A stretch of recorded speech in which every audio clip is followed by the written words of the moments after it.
Hello, viewers of Mr.Who reviews.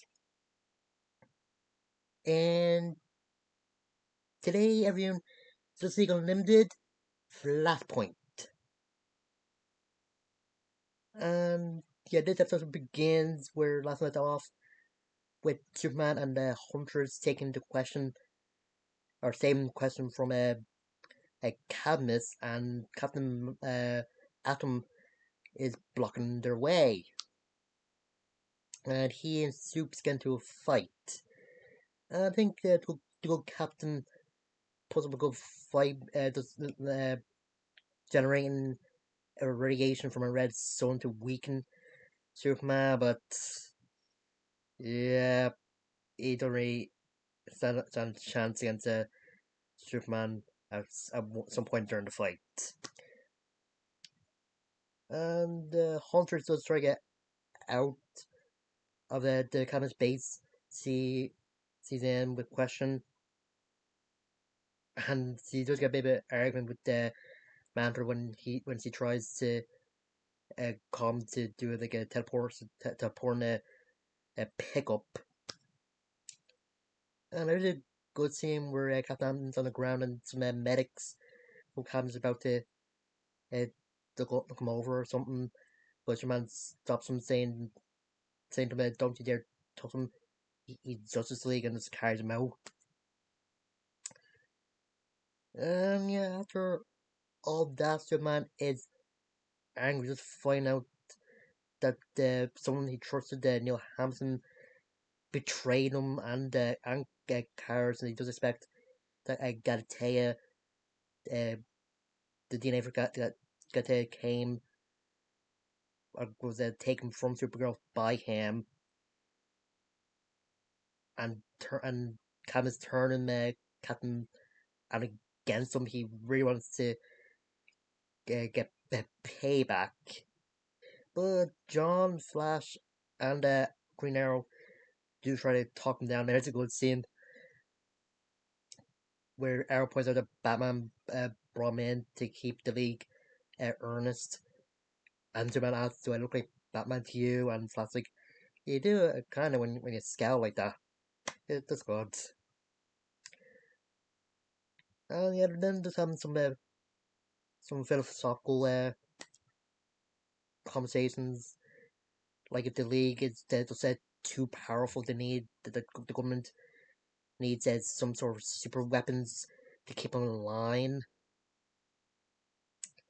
I think it is a good point. I think that Batman be one of the characters I think that they probably do, that he does like a contingency plan.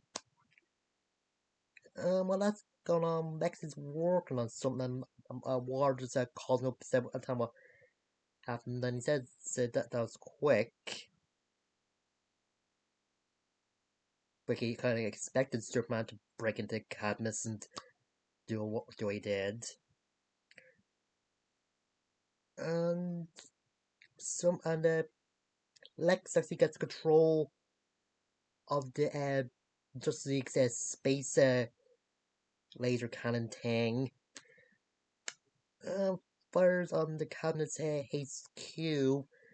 Later on, Water tells the president that the building was vacant, so there was no casualties. But the building was in a city, and it left a lot of destruction. And Manhunter and Superman did try to stop it, with Manhunter trying to use the computers and his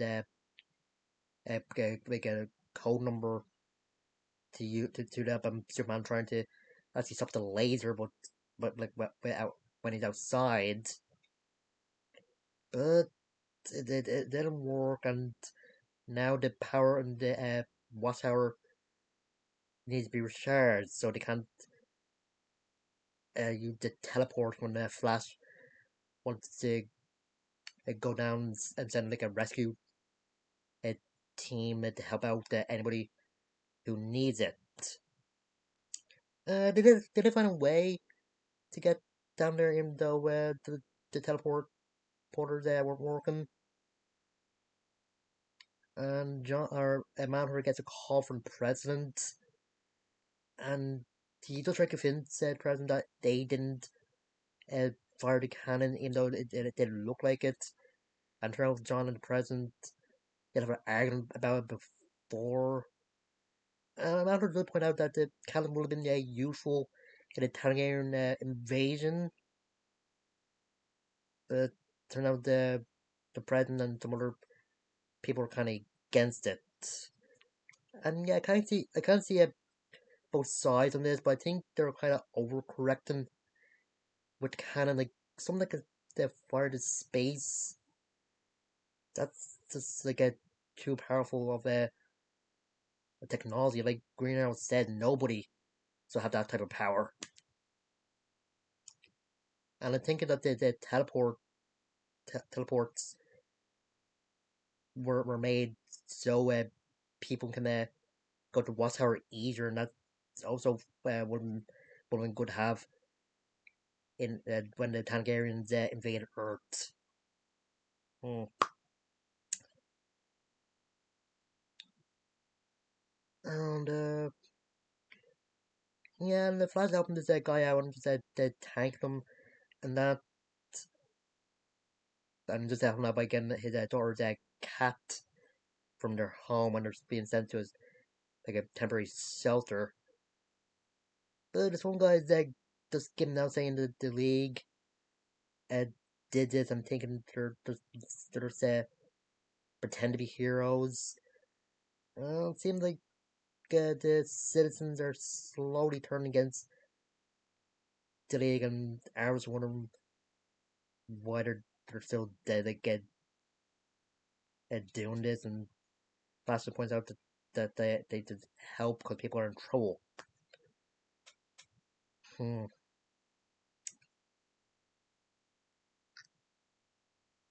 Yeah, with Water, as I said, he was talking to the president, and seemed a bit worried that the what her simulations, what the cabin simulations predicted is going true.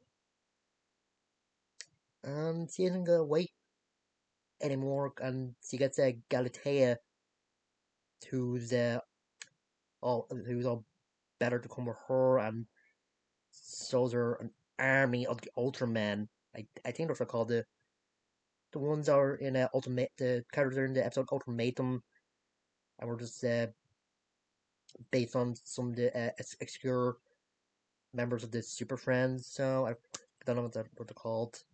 Can't remember. A Water's gonna have him take down the Justice League in the Watchtower. Yeah, that's where the episode ends with some an army of Ultraman. And I think this episode is good, and just the questions of how much power should the Justice League have, and Superman be very angry, which is a bad thing because the last time he was angry, he's actually scared Hampton enough to betray him.